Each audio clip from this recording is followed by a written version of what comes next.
సరే మళ్ళీ రెడీ అయిపోయినాయి మనకి రేగొడియలు. మొన్న 2 పట్లు పెట్టుకున్నాం, అయిపోయినాయి. ఇప్పుడు మళ్ళీ ఇది 3వసారి అనమాట.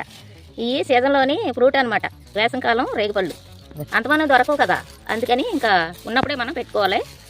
మళ్ళీ కావాలన్నప్పుడు రావన్నమాట. సీజన్ ఫ్రూట్ అన్ని ఫ్రూట్లు దొరుకుతాయి, కానీ ఈ రేగుపండు అనే ఫ్రూట్ మాత్రం దొరకదు. ఇది దొరికినప్పుడు పెట్టుకోవాలి.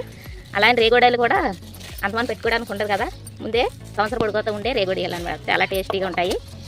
ప్యాకింగ్ చేస్తున్నాము.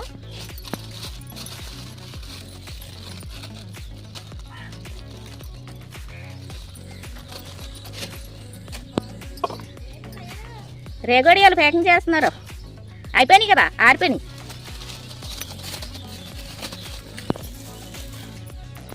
చూసారా మందంగా ఎలా ఉన్నాయో, ఎడలుపుగా మందంగా దలసరిగా చాలా బాగుంటాయండి. బెల్లం అది ఎక్కువ వేసాం కదా, అన్ని మసాలాలు కూడా వేసాము.